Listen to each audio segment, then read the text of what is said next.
What up, guys?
This is gonna be another video. We'll be just waiting. We'll wait like 3 more minutes for the other guys to come in. I think there's just 2 more or just 1 more person.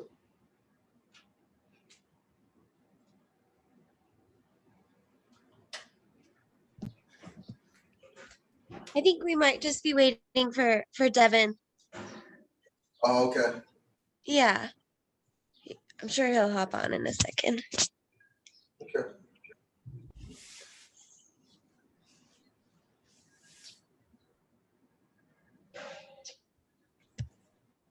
Actually.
We got 2 victors here. Is this the same person or is this the other guy that we were waiting for? I'm driving right now. I'm headed back to the house, but so I'm not with Talia. I don't know if that's what you're asking. I can't hear you. Give me 1 second. Can you hear me?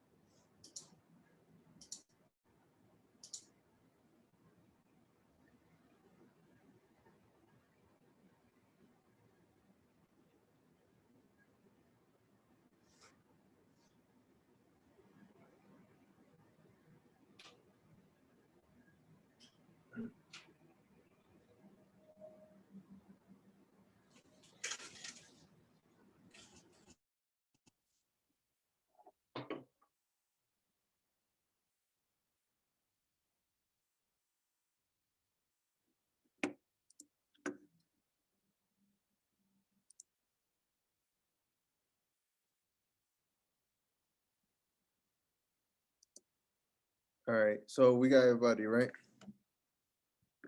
Or wait, who's Victor's phone? Oh yeah, so Victor's in the car and I'm back at the apartment. So I think we're just waiting for Devin. I don't know if he's still in training class or not, but I can text him if you want. Yeah, can you do that, please? That'll be awesome.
We'll give him 2 more minutes. If not, we'll just start the video, okay?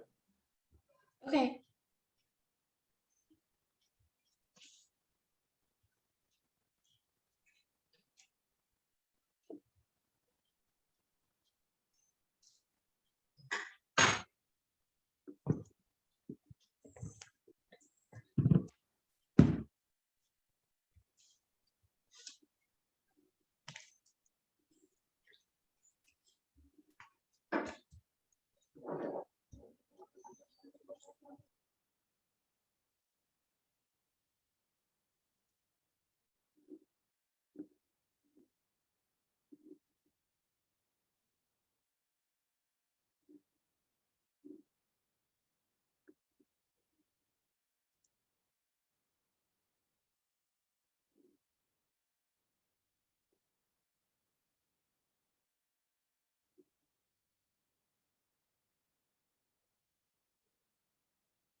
All right, I'll just start without him.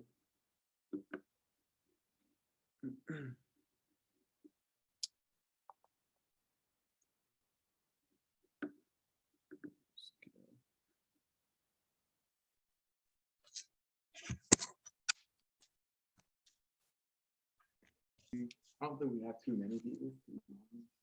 I know there was like probably 2. I know like Matt Watson. Or is this a new? No, this is a new week. This is the second week, right? Second one, yeah.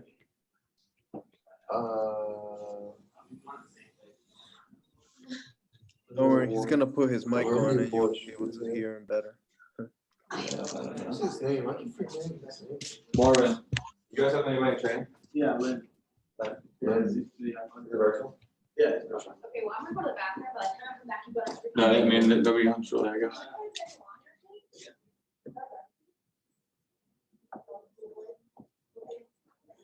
Oh, wow.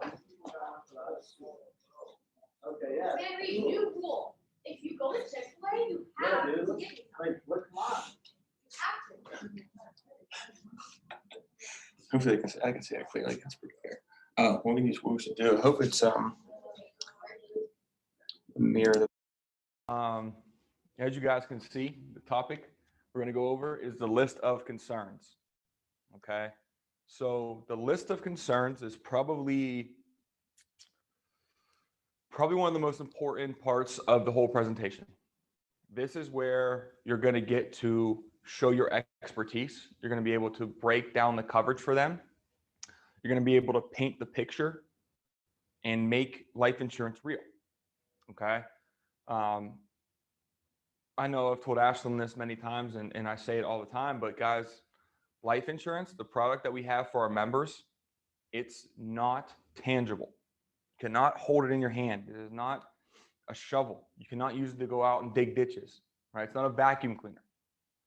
The product that we have and that we're helping our members with is something that's, it's a piece of paper. It's a feeling. It's an emotion, right? It's more built on what goes on up here than actually physical, right? The only time that they're ever going to have that money is if, God forbid, something happens to that person, right?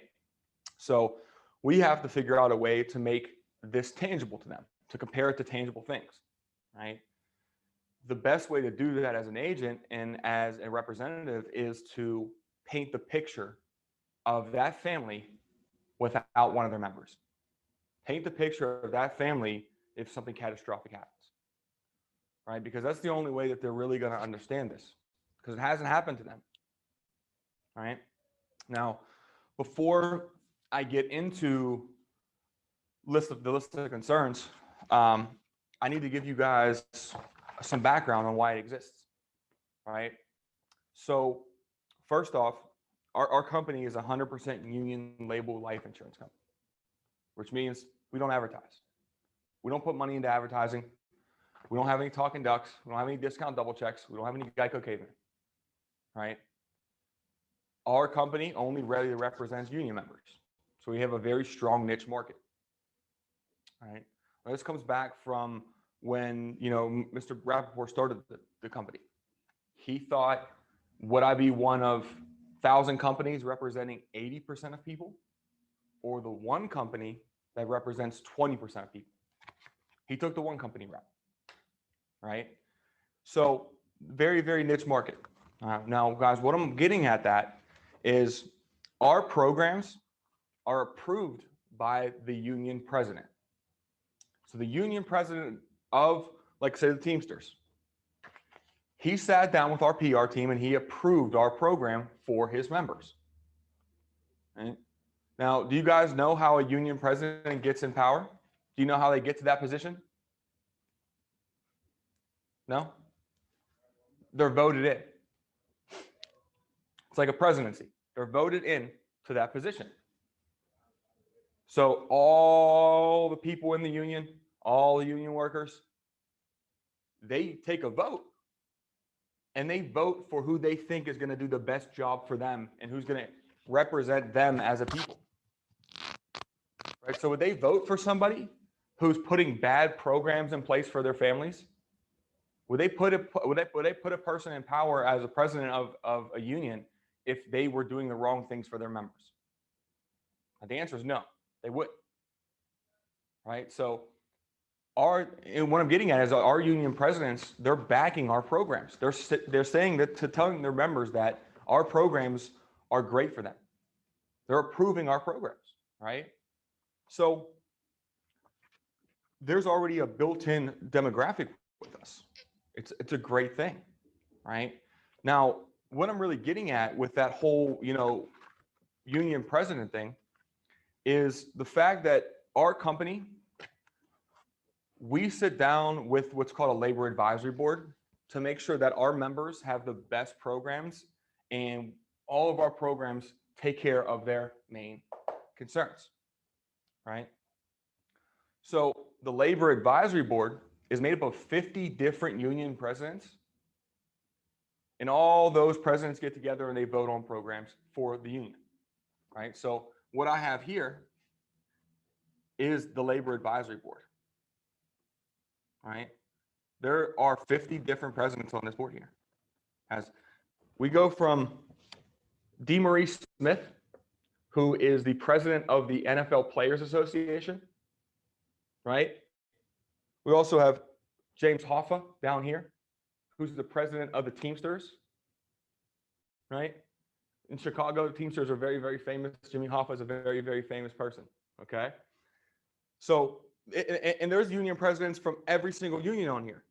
We got the international machinists and aerospace workers. We have roofers and allied water workers. We have geographical communication workers. There's a Screen Actors Guild on here as well, right? Police officers union, right? The other ones that are important up here are the president, the vice president, the chairman, and the CEO of the Labor Advisory Board, right? I don't know if you guys could see this or not, but Roger Smith and Steve Greer, they're the Steve Greer, who is the president of our company, is also the CEO of the Labor Advisory Board, right? So the Labor Advisory Board is a huge thing. It makes decisions for their members, right? Every union president has a say, and based on what they say and what they feel is best for their members, we put into our programs, right? So in the presentation, when we're going through the term versus whole, which Josh taught you guys on Monday, right? After we get down with the term versus whole, we should project ourselves as experts to them. At that point, once they feel that we're experts, once we've projected our knowledge to them, we're going to be able to break down their coverage and break down their unique situation, right? So the transition for going from term life to whole life, into the list of concerns is a pretty simple one, right? Especially if they're union members, right? It's typically, Mary and Joe, we've all gone through contract negotiations at work and benefit changes, right? I'm sure that you've gone through some of them too at work. And it always seems like we're, giving more and getting less, right? But, basically, your Labor Advisory Board, your list of union presidents came to us and they said that there's a bunch of concerns that their members had. And we broke that big list of concerns down to about 6 different areas, okay? Now, each team does this pie chart differently, right? But it's all the same information, okay? This pie chart, or the list of concerns, there's 6 concerns, right? The first concern is making sure that our benefits are permanent and portable to that member.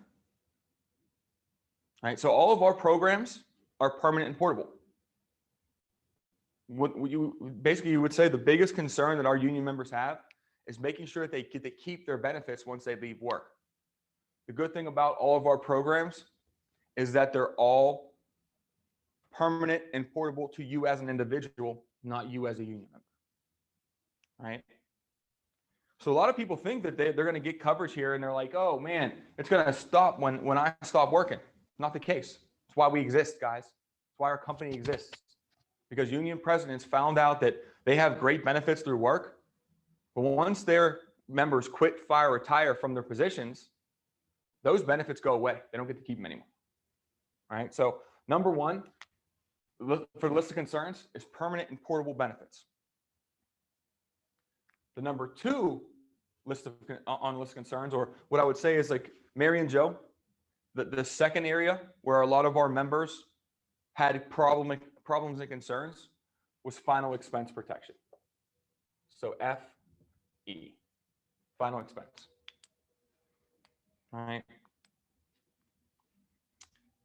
Now, for this part to be effective, You have to communicate with the member. You have to talk to them. You can't just project things to them and show them and then not get answers back. This part right here should be very back and forth with the member. You should talk to them here. Right? The more that they bring to light, the better you are able to help them out. Right? I will always tell people that statements don't sell, questions do. Right? So if you want to effectively help this person, you got to find out what they need.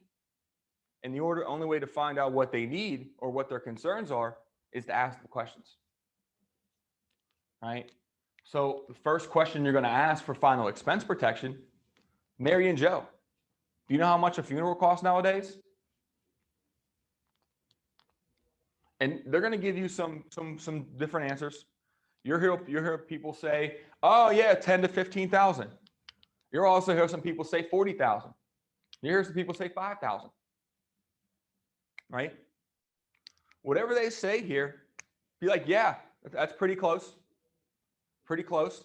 Nationwide average, guys, for a funeral is $10,000 to $15,000. That's nationwide average for a funeral. Cremation's a little bit cheaper. You know, cremation, you could probably get away with maybe 5 to 10. Right? But just like every year, everything becomes more expensive every year. Your milk, your eggs, your bread, your gas, right? The materials used to make this webcam right now, right? The materials used to make this whiteboard. Everything doubles in price after 20 years. That's standard inflation. Guys, inflation is like 3% a year. 3.000 something percent, right? So every single year, prices go at 3%. Over 20 years, that doubles the price. So what I typically do with our members here is I already know how old they are, right? I usually project out. I project back 20 years. So Mary and Joe, 20 years ago, the price for a funeral was probably about $5,000 to $10,000, right? Think about it. You guys are pretty young, so you probably might not have some insight on this, right? But 20 years ago, gas prices, I remember my parents paying $1.50, $1.25 a gallon. It's now $3, right? And in the 90s, it was $1, maybe $1, maybe 75 cents. But every 20 years, like I said, it's doubling. So what you want to do is you want to project back for them. So Mary and Joe, 20 years ago, funeral was probably about $5,000 to $10,000. Nowadays, it's about 10 to 15. And then 20 years down the road, we're looking at 20 to 30,000 for that same funeral. Now, guys, if they're in their 40s, 20 years only puts them at 60. The life expectancy for a human being, for a man, it's 79. For a woman, it's 83. Right? So if this person, if they're 20, if they're in this position, let's say that they're 41, that's how old they are. This only puts them at 61. That's not the end of their life, right? The end of their life is going to be another 20 years down the road. We're looking at 40 to 60,000 for final expenses down the road. Right? So if they're young, project out more. If they're in their 20s, project out another 20 years. I customize this to your members. It's going to make you look good. It's going to make you look like you're paying attention to them. Right? So having their age up here, say, Joe, right now you guys are 40 and 43 years old. You know, 20 years prior, you guys were 20 and 23 years old. I don't know if you remember getting gas, but it was pretty cheap back then. But just like I said, every 20 years, the prices are doubling. And 20 years down the road, it's only going to put you at 61 years old. What they suggest to have and enforce for final expenses, about 20 to 30,000. Right? 20 more years is going to put you at 81, where life expectancy is at. And that's going to be about 40 to 60,000. Right? So this is actually the only area where our company and the needs analysis suggests you use whole life insurance to protect. Because a funeral is not an if, that's a when. Right? We're all guaranteed two things in life, guys. We're guaranteed death. You guys know the other one? No? Taxes. Taxes. Ashlyn's heard me say it in the presentation, so she knows, right? So death and taxes are the two guarantees in life. Now, I've seen people get around paying taxes. Never seen anybody cheat death, though. No one gets around it. Evel Knievel, maybe once or twice he cheated death, but at the end, he's dead now, right? He didn't die in an accident, but he did die. Right? So final expenses, typically the main thing that you're going to protect with whole life insurance, because that is a when.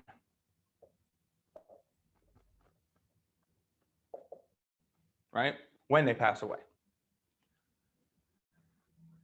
Now, once I figure out kind of where they're going, what they're going to need coverage-wise here, I circle it. I say, so what it's going to typically recommend for your situation is about $40,000 to $60,000 of whole life insurance.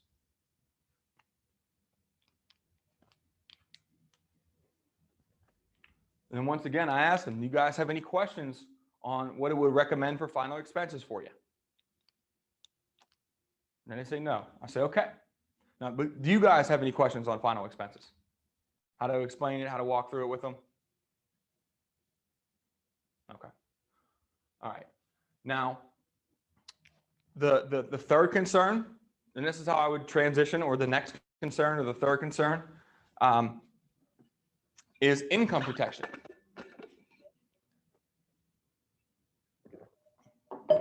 Making sure that if Joe or Mary does not come home from work tomorrow, that at least their paycheck does every single month. Right? So, IP, income protection.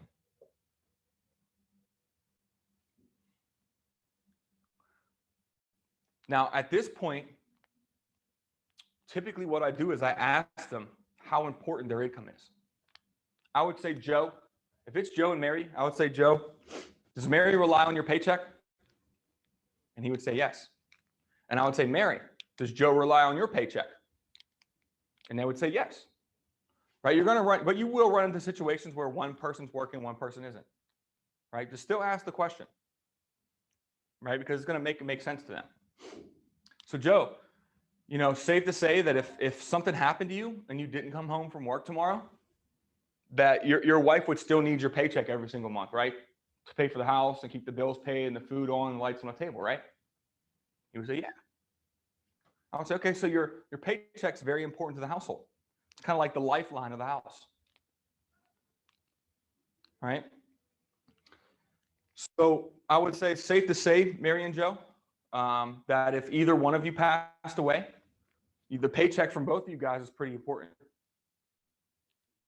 Right? So typically what our company recommends is they recommend 3 to 5 years of their income be protected. 3 to 5 years. Because what that's going to do is give them 3 to 5 years of time to figure it out. The money's great. $200,000 is great. Right? $200,000 is never going to bring Joe back.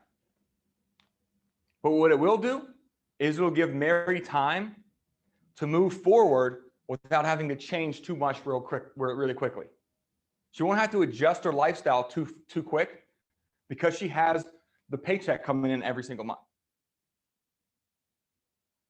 Right? So if you guys really want to think about it, our members' paychecks and their income is kind of like their lifeline. Right? You guys have seen a heartbeat, right? It goes up, down, up, down, up, down, up, down. And it keeps going, right? I know it's pretty bad, but you get it. So that's kind of like what a paycheck is like too, right? You guys think about it. So if the up spike, Joe gets paid here, he gets $800. Down spike, he got bills, right? You got to pay out $800. Up spike, he makes another 800. Down spike, he's got medical bills, something like that comes up. He has to pay $250, right? Up spike again, he's making money. Down spike, he's losing money, right? Your paycheck, his paycheck is kind of like his life. They're never going to be stagnant, right? It's always going to be up and down. It's going to have good days, it's going to have bad days. You're going to have good paychecks where you get a lot of money. You're going to have a lot of bills come in where you have to pay a lot of money. That's just how life works. Everybody's got bills, right? So why I'm getting at that is because if Joe doesn't come home and Joe dies, this is what his lifeline looks like then. Flat line. His heartbeat stopped. You know what else stopped? The paychecks. Right? No more paychecks coming in. It's a flat line. No more money for the family. Right? So his paycheck or her paycheck is really the lifeline of the family. If something happens and their paycheck is cut off, boom. It's a financial heart attack for that family. So what income protection does is it makes sure that if Joe does not come home from work, that every single month, $3,000 comes into the house for the next 5 years.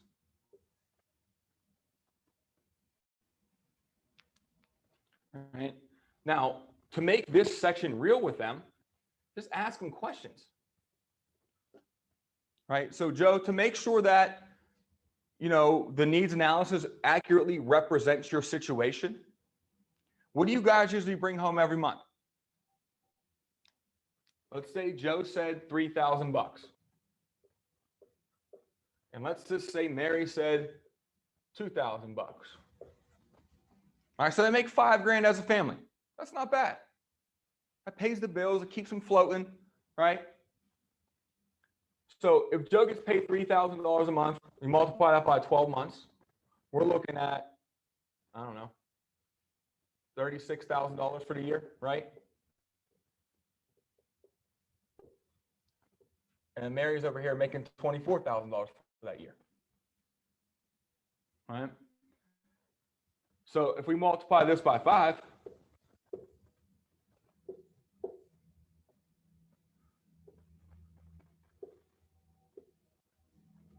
so that's what, 600,000? No, I did math wrong. I'm so bad at math. 6 times 5 is 30. 3 times 5 is 15 plus 3 is 18. So 180,000. That's what I meant to say. There we go. $180,000. So what that means is Joe is $180,000 asset to that family.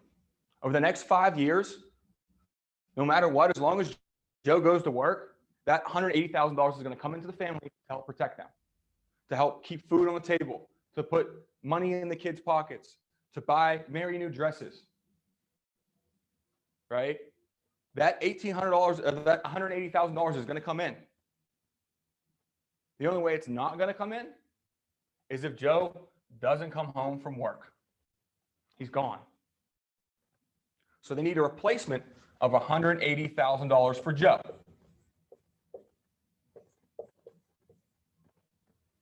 Mary, right? Let's just say this is, I don't know, it's like 125,000. I know it's a little bit less than that, but just ease of numbers. Mary, same thing for you, Mary. If something happens to you, Mary, no matter what, you're going to bring in that 125 for the next 5 years. But if you don't come home, Mary, that 125 is gone too. Sorry to interrupt. Mm-hmm. Let me see if he needs the camera or the microphone because they're testing it out for home office right now. told him that you were in training. Okay. Okay. All right, give me a second. Tommy needs the microphone and everything, guys, so give me a minute. I got to switch some things up. Give me 1 second.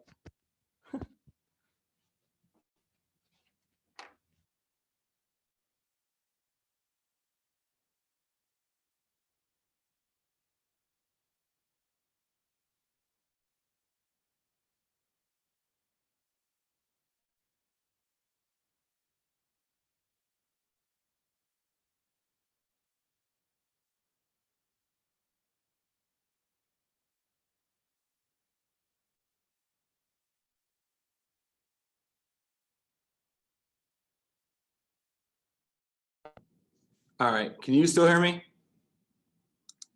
Yes.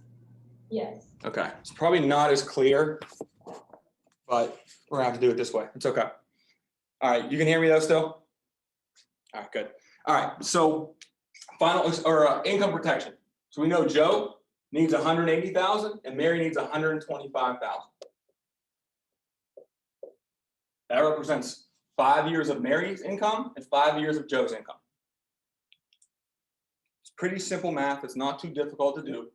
Whatever they make per month, multiply by 12, and then multiply by either 3 or 5. I usually do 5. Now, if they're younger, use 3. If they're old, if they're younger, use 5. If they're older, use 3. Right? But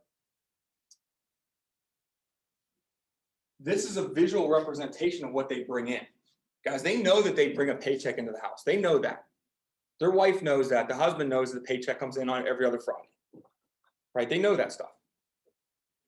But what they don't typically know is how much it is, how much it does for the family, because they don't really see it every day. They just live their life. Does that make sense? So you got to bring it to life for them. Like, Mary, if you did die tomorrow, there's $125,000 that Joe's going to miss out on and the family's going to miss out on over the next 5 years. Joe, you're a $180,000 asset to this family. They might not treat you like it, right? But you're a $180,000 asset to the family.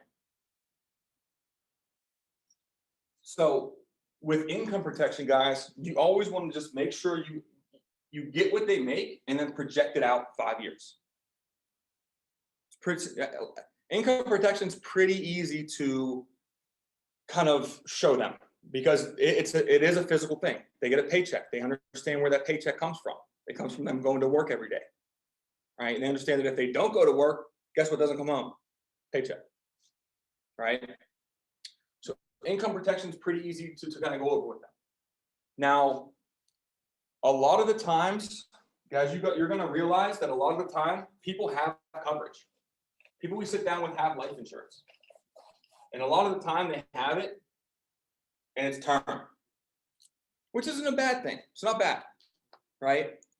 Now, if someone has coverage, let's just say that they don't have anything whole life-wise, but they have a lot of term. Let's just say he has $500,000 of term coverage. Whoops.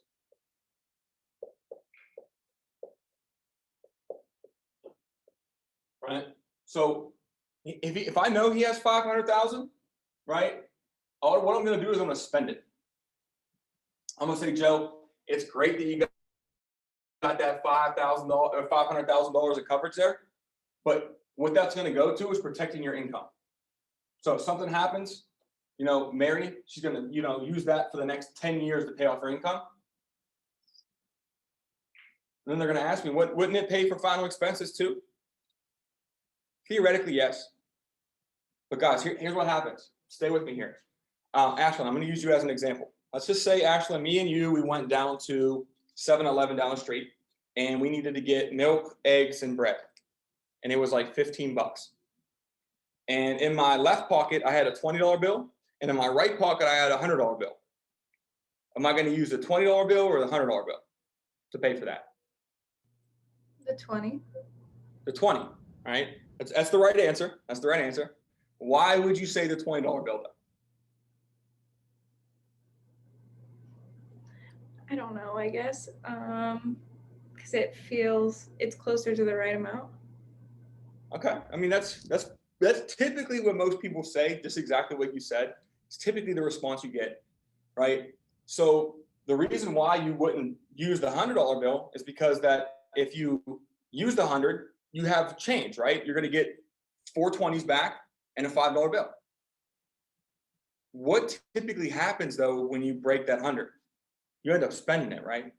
It's not a $100 bill anymore. It's gone. You spend it, right? That's the same way that that's the same thing they're gonna do with their coverage, guys. If she takes this $500,000 policy and uses 30 of it to pay for the funeral, the rest of that money is just gonna go. It's gonna disappear. She's gonna buy things she doesn't need because it's already being spent, right? So that's why it recommends whole life insurance for the final expenses, and it recommends term or accidental to take care of the income. Right? That's called the $100 bill theory. Most people will be in that situation. They'll tell you $20 because they know how their mind works. If they have a $100 bill in their pocket, they're not breaking it. It's probably been in there for a while, right? That's the same way that it's going to work with their life insurance. So what I would recommend, even if they had $500,000 a term, I'd still recommend anywhere from $40,000 to $60,000 of whole life insurance, because that term, number one, is eventually going to go away, and number two, if you do pass away and you have that term, and you use it for the final expenses, the rest of it's just going to disappear too. And if you get them to agree to that, if you get them to say, yeah, usually I'll spend that 100, then they know that they're going to spend that. All right. Now, another very, very good way to pitch income protection to somebody is with what's called the ATM clause, right? Now, this one is, you're not going to use this one a lot, but I just want to give it to you just so you have it. Let's say that in your basement, I'm just going to use Ashland again. In your basement, Ashland, you have an ATM machine, right? Now, there's two versions of the ATM machine you can get. You can get one of them that every single month it'll spit you out $4,000, no matter what.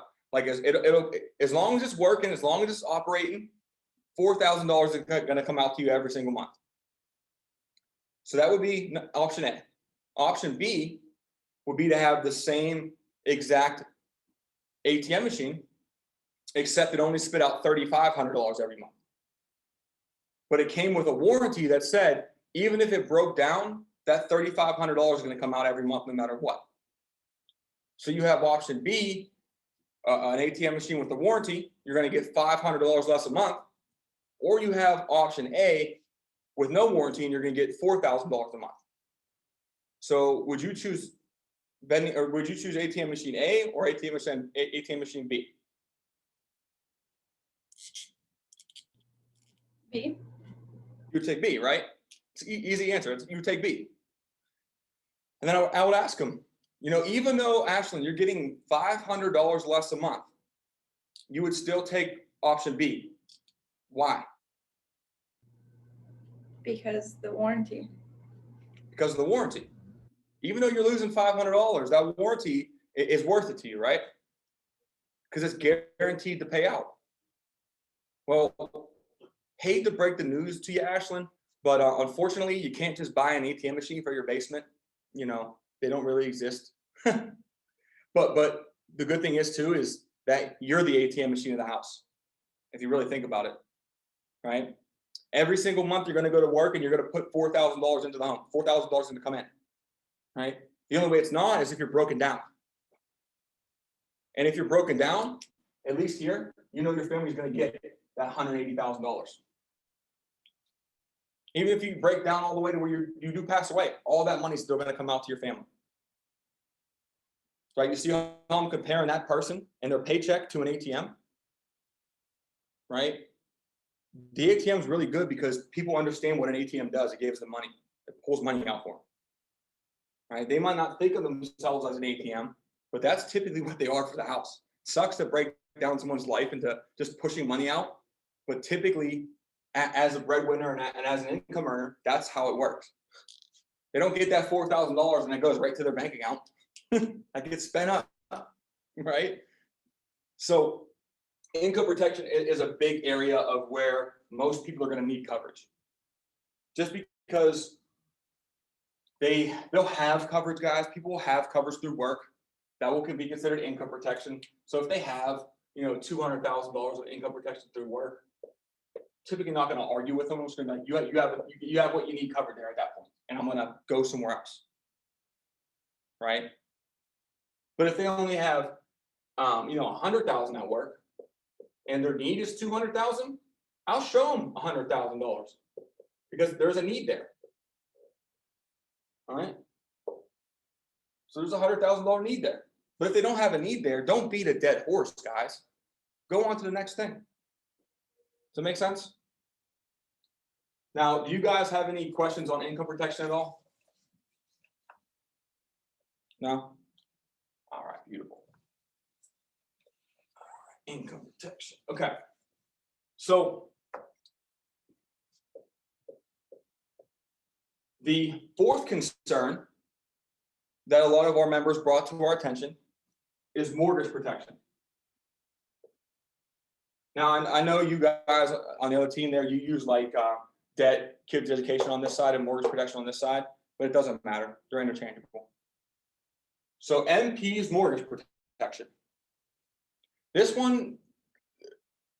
concern here, guys, is something that you really kind of don't really have to paint a huge picture for. They understand that they own a house. The only things you got to bring to light are the fact that they pay a mortgage, right? So I asked them a question here. I say, Mary and Joe, do you guys rent or do you own where you're at right now? And if they say own, I'm going to say, great. Is it paid off or do you still have a mortgage to the bank? And they'll probably say, I still have a mortgage. I would say, okay. So if something happens, the bank actually owns the house, right? They get them to realize that if they have a mortgage, they don't own that house, the bank does. And until it's paid off, the bank owns the house. So if something happens and Joe doesn't come home, Mary still has to pay that mortgage. The bank's not going to go, oh my goodness, I know Joe passed away, so we're going to lower the mortgage $1,000. You only got to pay $200 this month. Doesn't work like that, guys. I wish it did. A lot of people would have more houses. The foreclosure rate wouldn't be as high. But unfortunately, that's the way it works. So typically, a lot of our members want to have their whole mortgage paid off when they pass away. And if I asked Mary and Joe a question, I would say, Mary and Joe, do you guys rent or do you own? And if they say own, I would say, okay, fantastic. Is the house paid off or do you guys still owe some money to the bank? And they go, no, we owe money to the bank. I would say, okay, how much you got left on the house there? Let's say $150,000.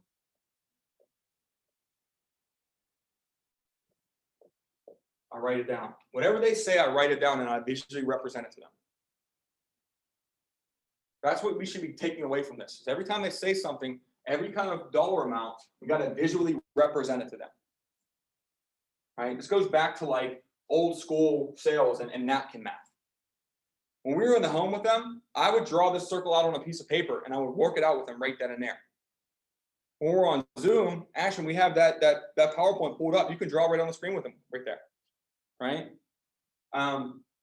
But mortgage protection, that $150,000, if something happens, the bank still wants this money. They're still going to ask you for that money every single month. They don't care that you passed away. What mortgage protection would do would make sure that if something happened to either you, Joe, or you, Mary, that $150,000 would come into the home and you could pay off the mortgage and it wouldn't be a concern anymore.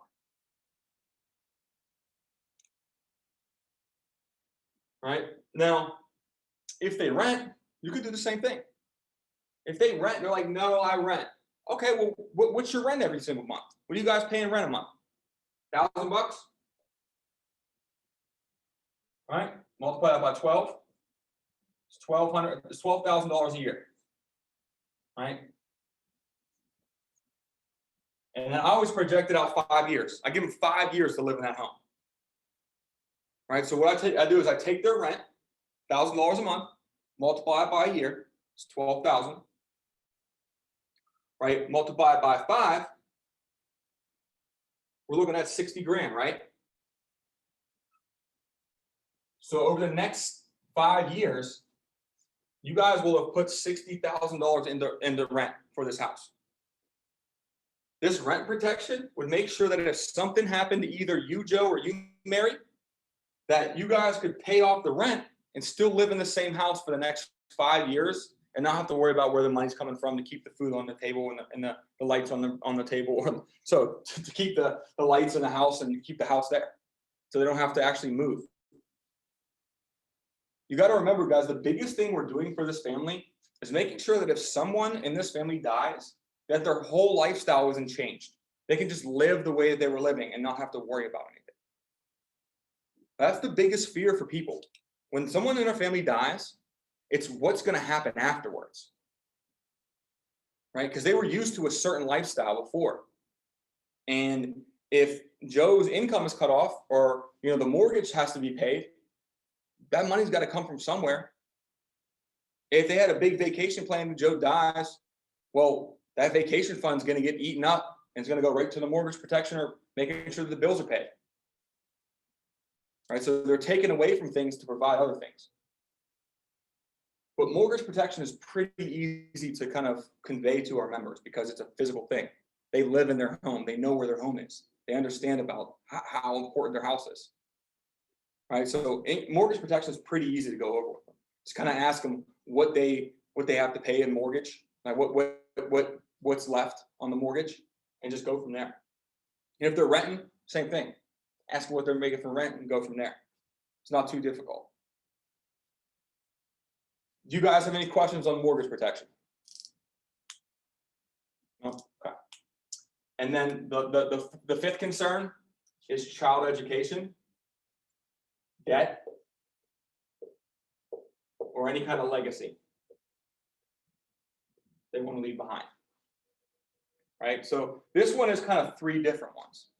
And you can break it down per person, if that makes sense. Like use one per family. Like if you know that this is an older family and they don't have any kids right now, then don't even worry about the kids' education. Go into debt and legacy. Right? But if they have some young kids, 100%.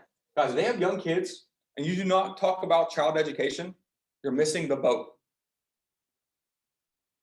Because to be honest with you guys, all this stuff is great, but what parents really care about is bettering the next generation, bettering their next of kin, making sure that their kids can do things that they didn't do.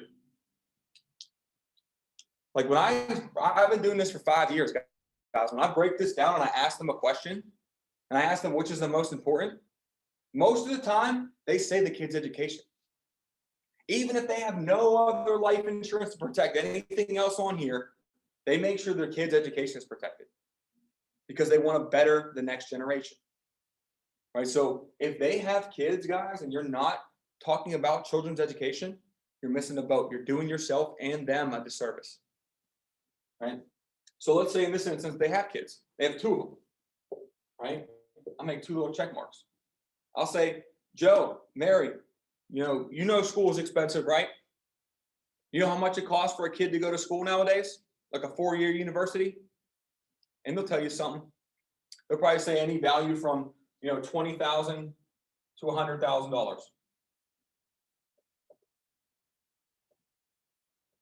Right? Those are facts.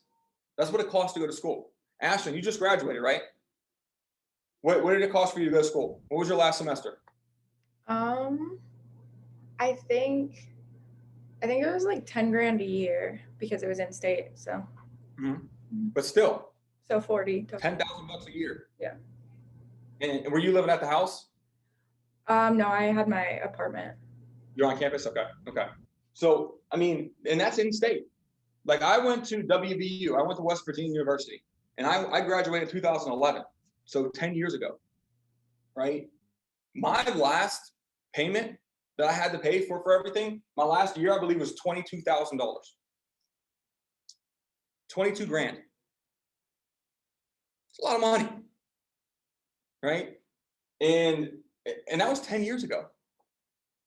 So nowadays, the average you know, a 4-year university, about $100,000 per child, what they recommend. So what they recommend for you, Mary and Joe, is to set $100,000 aside for little Timmy and little Sarah. Right? If they got 3 kids, project out 3 for $100,000. 4, same thing. Right? What I tell the parents here is I say, Mary and Joe, I'm sure you want your kids to go to school, right? And they'll say yes. And what I would say is, now, what we always say here at the company, Mary and Joe, is if you're not here, at least give your kids the opportunity. Let them go to trade school. Let them open up a business. Let them go to college. This $100,000 that they're setting aside for their kids to better themselves doesn't have to go to college education. It could go to open up a business, going to trade school, doing something. The fact of the matter is that if this family of 2 parents, if one of them passes away, the likelihood of this kid going to school gets cut in half. Right? So if in their family, they, you know, over time, they have an 80% of their kids going to school. If one of their family members dies, if the husband dies, there's a 40% chance that kid goes to school. So not only is he hurting his current generation, he's hurting his future generation as well.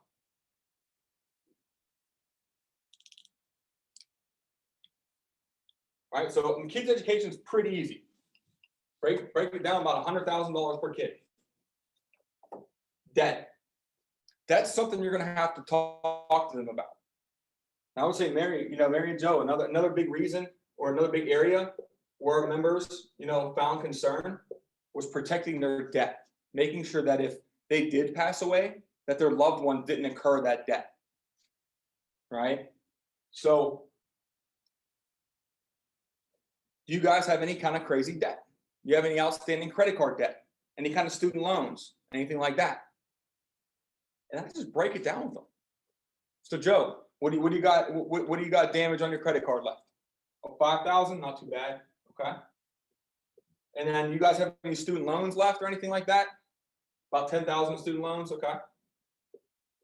And then like car payments, things like that as well. You guys own the cars outright? No, you took out some loans for those too. Okay. You have about another 15,000 in loans for the cars. Right. Now, guys, when I'm talking about debt, I'm not talking about $200, $300, $400. I'm talking about thousands. Okay. So if they're like, oh yeah, my credit card's like $200 past due, it's nothing. It's nothing. But if they owe 80 grand on student loans, it's a different thing. Right? So whatever their debt is, break it down and then total it up. So right now they got $30,000 in debt in this family. So if something happened to Joe, his estate is going to be positive 100,000 and negative 30,000. So really, he's only got 70,000 in his debt. So really, he's only got 70,000 positive in his estate because of that 30,000 in debt. All right, so this would protect that 30,000. And then legacy. Legacy would be if someone doesn't have debt, someone doesn't have kids, if someone just wants to leave money to their family. Right? So Mary and Joe, I know you guys don't have any kids yet, or any kids down, you know, they're all out of the house, they're all taken care of. You know, you guys have done great with debt.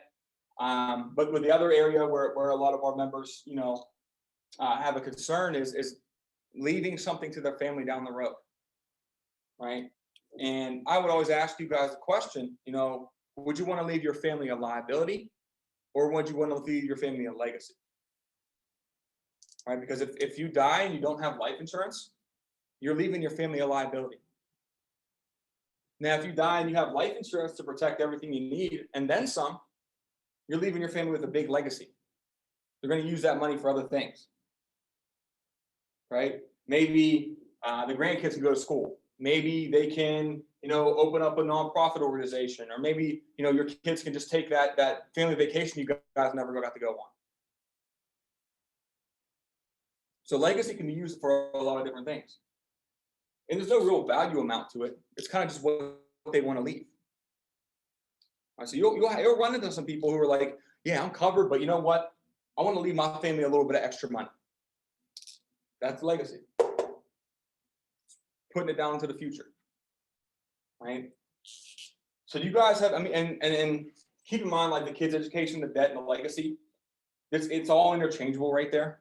So just kind of pick one avenue and go after it with them on that point. Most of the time, it's going to be kids' education, though. Okay. But do you guys have any questions on the fifth concern here? All right, beautiful. All right. Now the sixth concern, it's not up on the pie chart, but the sixth concern is affordability and being able to qualify for the benefits. Right? So the next step is to actually go into the qualifications and the affordability part. That would be the needs analysis. All right.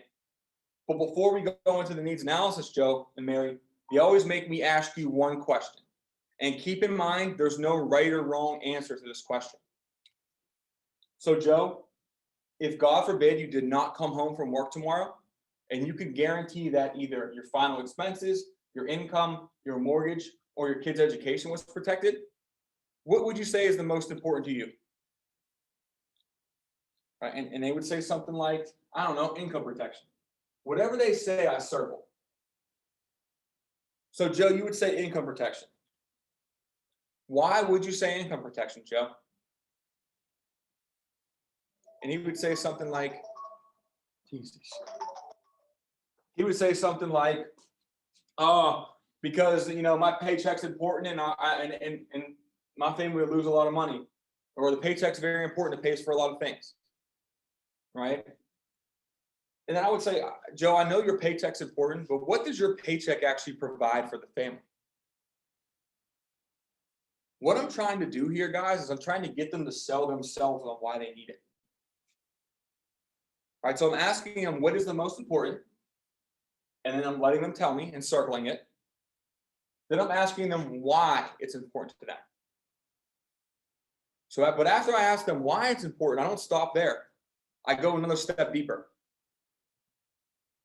He would say, my paycheck's important because, it brings money into the home. I would say, yes, it is very important. But what does that money that you bring into the home every single month do for the family? Right? You see how I'm asking him to break down his paycheck on what he spends his paycheck on? Because in his mind, his paycheck is just his paycheck. But what I want him to get to realize is his paycheck pays for everything else. His paycheck keeps the phones paid. His paycheck keeps the lights on. His paycheck makes sure the family can watch Netflix at night and make sure that they can eat the popcorn with the movies that they're watching. All that small stuff that he doesn't really think about on a day-to-day basis. That's what I want to bring to light. Because he remembers that small stuff. He remembers what the paycheck does for his family. And if I can bring that to light, then, and there's no protection there, then he knows he needs it. He sold himself. That's what we're getting them to do right here, is to sell themselves on why they need it. And I'm going to ask Mary the same question. And I don't ask them together. I ask them separately because I want to see what their answers are separately. I'll say, Mary, same question for you. If you died tomorrow and you didn't come home and you could guarantee that one of these was protected forever, what would you say is the most important to you? She might say, kids' education.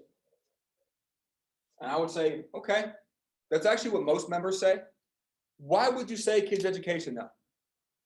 Well, I want my kids to go to school down the road and better themselves.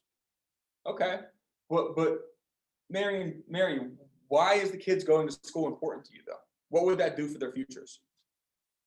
You see how I'm like guiding them to say the right things, guiding them to make their decision in their mind, right? So you have to ask them, Mary and Joe, if you died tomorrow and could protect any one of these, which one would you say is the most important? Why? And then why again? Right?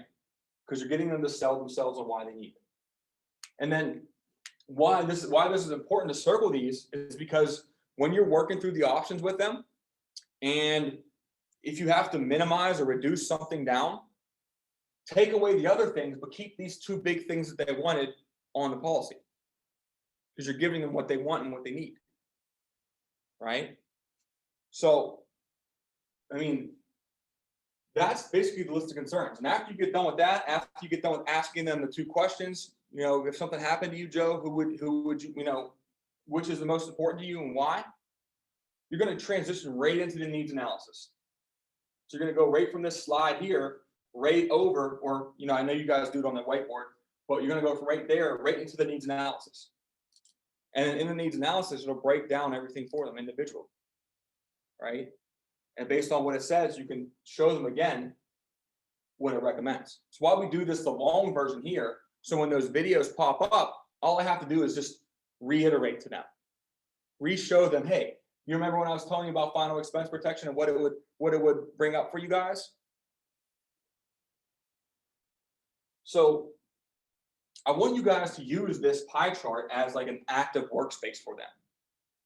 Like every single one of these should be different.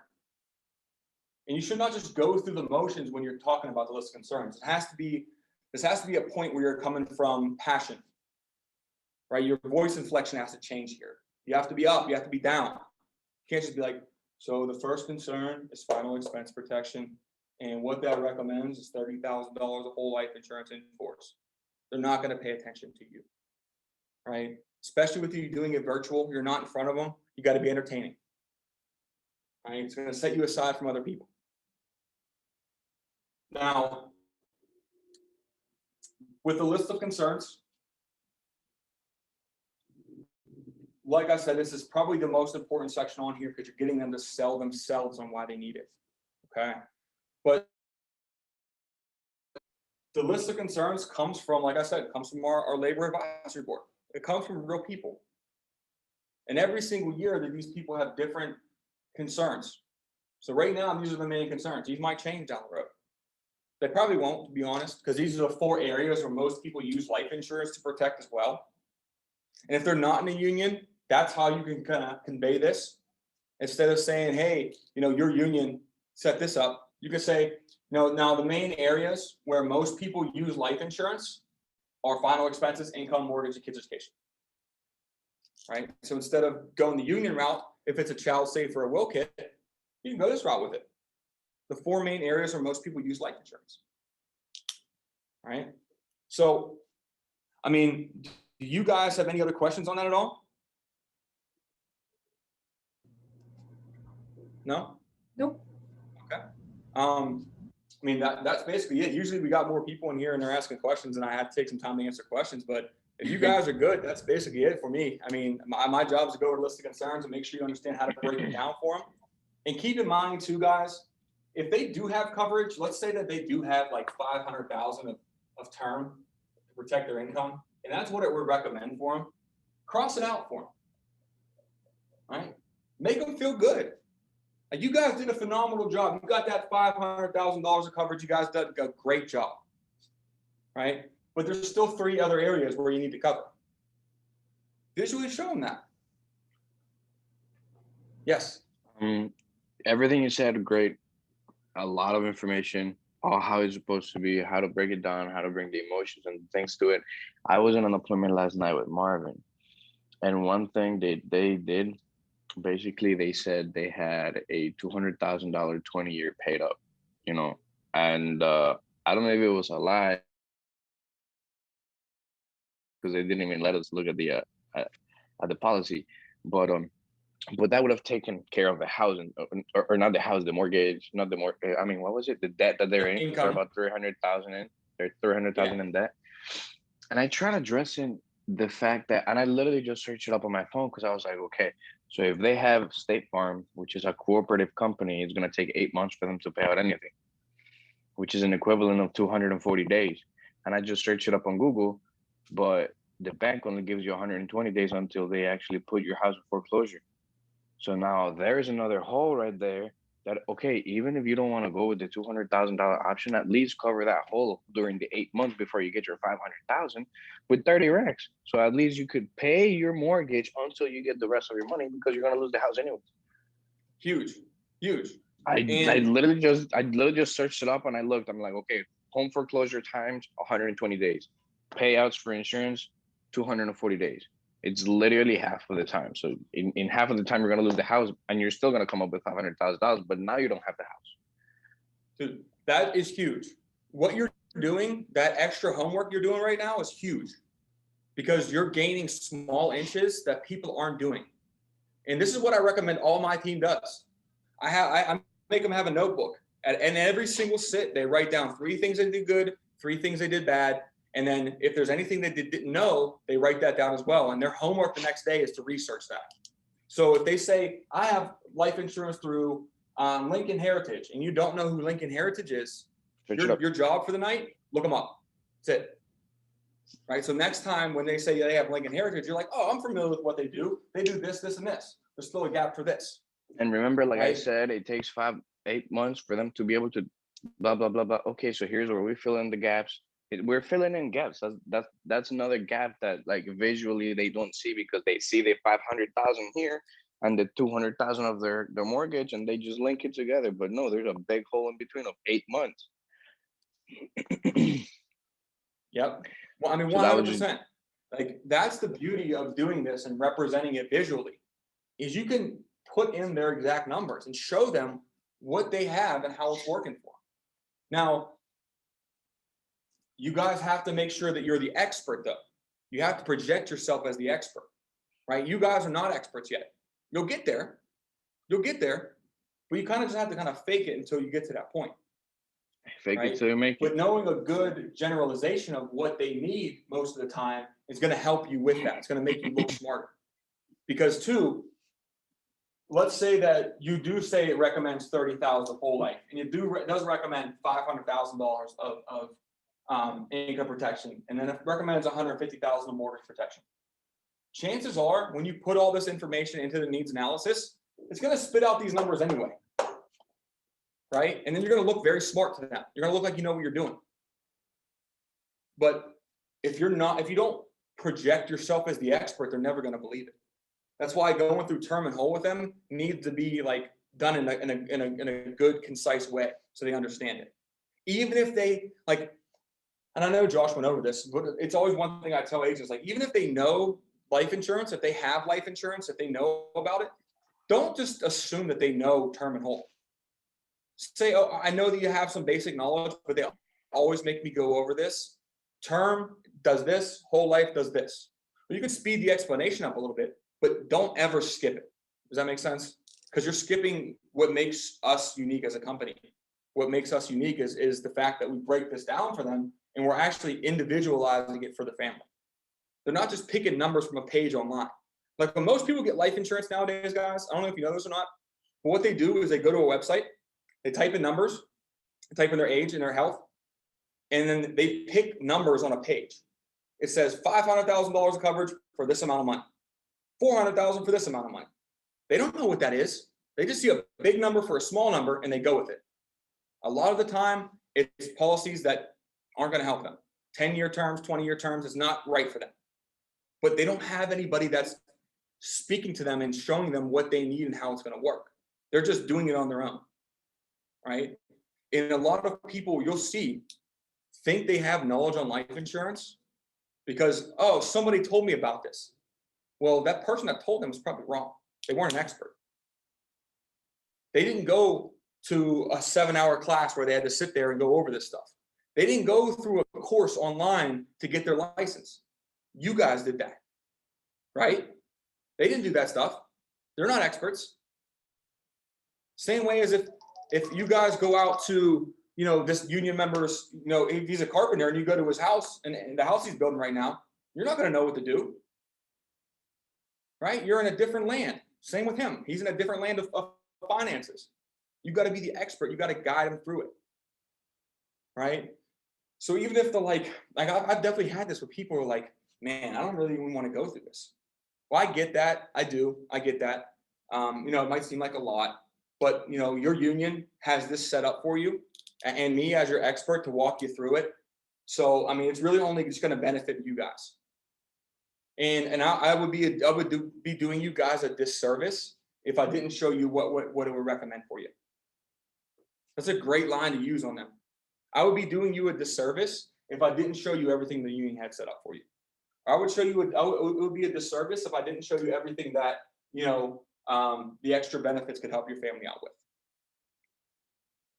All right, so the list of concerns, guys, like I said, is many times, it's a very important part of the whole sales process. And there's a lot of little hidden things in here, like getting them to decide on what they want done, getting them to pick what's most important to them, getting them to sell themselves on it, right? And the main thing, what you should do is visually break it down for you. That's what I'm getting at. Visually representing their needs. Because at a lot of the time, like I said, life insurance is intangible. It's not anything they can hold in their hand. They have to see something that it's going to represent and take it away from them. Right? I'm showing them that, you know, Joe, you're a $200,000 asset to your house, but I'm taking you away. I'm removing you from the situation. Now you have a $200,000 gap here. Right? But other than that, guys, do you have any other questions for me on anything? I'm here for you. I got another half an hour. No? Okay, quick question. The line that would say that in 2005, George Bush stated that all insurance companies could take up to. Hello? Can you hear me now? I can't. You're cutting in and out. Huh. Hello? Yeah, I can hear you now. Did you hear me? All right, perfect. I did. So that line that we say, hey, can you hear me? Okay, good. So the line that we'd say, George Bush stated in 2005 that all insurance companies could take up to 8 months. I tried searching it up online and I can't find anywhere where to, because I had somebody show me, like a long time ago, somebody actually like had me like show me where does it say it. And I tried looking for it, I can't find it. What I missed the first part of that, what you said. The line where we say all insurance companies could take up to 8 months to pay off a death benefit because George Bush in 2005 stated it and like passed a law stating that. Yeah. Where do I find it? Look up the Pension Protection Act. Pension Protection Act. Pension Protection Act of 2006, right? Mm-hmm. Strength protections for workers' own pensions benefits. It greatly increases the amount that workers can contribute to retirement plans. It makes possible to directly convert 401ks to 403b and 457 plan access. Okay, so I'm gonna have to read the whole article then. Pension protection. In there it states that life insurance companies have a certain amount of time to pay out their members. Before that, there wasn't really anything in place. And a lot of people lost a lot of money when the stock market went down and Enron and all those big corporations shut down. A lot of people lost a lot of their life insurance. They can't pay those insurance companies can't pay it up because if they're cooperative, that means that they work with the stock market, and if the stock market is down, they are down. That's why we as American Income are a non-cooperative company. Correct. That's why we have a big bucket where all the money goes to. Exactly. There's no competition with our company. We don't put any money into stocks or investments or anything like that, so that we can guarantee a 4.5% rate of growth, right? And we're also, that's how we pay out our claims quickly too, because we don't have to go, like, you got to think about this. If you have a company like, let's just say State Farm, and they have a universal policy that's invested somewhere, and they're actively making money on those investments, are they just going to give you your money right back if they're making money on your money? Hell no. You have to sell it. If I borrowed $20 from you and every single day I made $1 on that $20, how long would it take me to pay you back? Until I have my own 20 at least, right? So that's the way most companies think. They're using your money to make money for themselves. So they're not just going to give you your money back. They're going to use that whole time to get more money so that they can pay you your money without a loss. And you know what the process of it is? We don't have to 'Cause worry about that. I All of worked our at money is a a big pot. yeah. In fact, that's if true. all of our members died tomorrow, we could pay every single claim out and then still open up our doors the next day. right? That's crazy. So one big thing Also- about our company is that it's huge. That is huge. Another thing that I got explained before, because I did work at American Income before. So when a cooperative company has to pay out their benefit, let's say that you have $200,000 worth of your benefit, and then they're gonna take up to 8 months to pay it out, but you're gonna reach to them to get your money. So what they're gonna do is they're gonna call you in for an appointment, and you're gonna sit down in an office with a financial advisor, which is gonna say, okay, we're gonna give you $50,000 or $20,000, this amount every month, and then with the remaining balance, you're gonna talk to our financial advisor so you could invest it within the company itself. And then you're gonna deny that claim. You're gonna deny that claim. You're gonna deny it. They're gonna say, no, I don't want to invest my money. I don't want to invest my money. And it's gonna take 8 months for them to say, okay, here's your money. They want you to invest it within the company with their financial advisors, so you don't make any bad decisions And- with that much money. Exactly. That's a big other thing big that thing they explain, too man. I'm like, wow, That that's bogus. Yeah, another thing about work coverage is the fact that that company, when they get work coverage for their members, they buy it before tax money. They use pre-tax dollars to buy that, right? Which so that when it means comes out that to the you will be member, taxed. they get taxed on it. They get taxed on it when they make that claim. So number one, they got to make a claim. Question. Number two, they lose money. So it's not 150,000. You might be getting 130,000. Mhm. Right? So you're right. There's a lot And- of hidden things with work coverage. And that's why our company exists. So they don't have to rely on work coverage. They can keep us low, union negotiated rates, whole life insurance, keep it flat and level for you. You can build on it down the road, So yeah, I mean, all those small little things that you learn from the other agency are huge, huge, man. Now, another person asked me, so you guys put all the money into a bucket. Everybody puts their money into a bucket. Every single person puts money into a bucket. Now, how does the company make money? If you guys are not investing money into the stock market and you guys are giving back the money that people put into their policies because it's in a big bucket and it's not growing, how does the company make money? I had somebody ask me that, like, okay, so how does American Income make money then?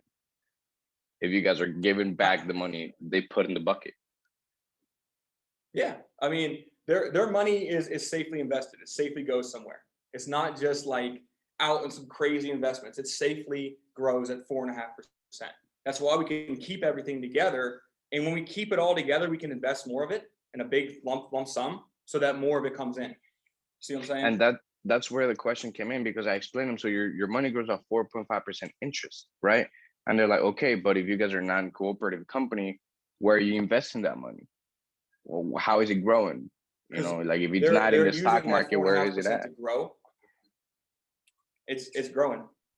I wouldn't even tell them to worry about it. It grows. It grows. Yeah, I know. It just Um, grows. All right. I mean, you guys have any other questions for me at all? I got a bunch of calls I gotta make back here. But yeah, so other than that, guys, I know you guys are running with some people today. You got some stuff with Thomas later today.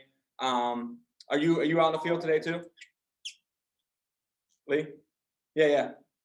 Me, I have gastric problems, and I woke up really, really, really sick today. Like my breakfast, I threw it up. Lunch, I haven't even had lunch yet because I'm scared of throwing it up.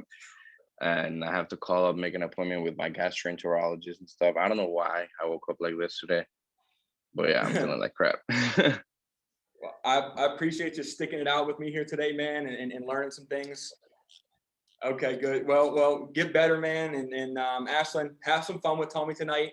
Get ready. You're presenting some of the presentation, right? Yep. I know you weren't ready yesterday, but you're definitely doing it today. So no ifs, ands, or buts about it. All right. But other than that, guys, you guys both have my number. Shoot me a phone call if you need anything. Text, call. I'm here for you. Okay. It's a pleasure Thank getting you to hang so out with you much. today. Thank you, Have a Drew. good one. Thank All you. right, see you guys. Cool, that was it. Thank you. No problem. Yeah, if you guys got any questions, definitely hit up your managers or, yeah, that's all I can tell you. No, that was helpful. Thank you. All right, no problem. All right, guys. Okay.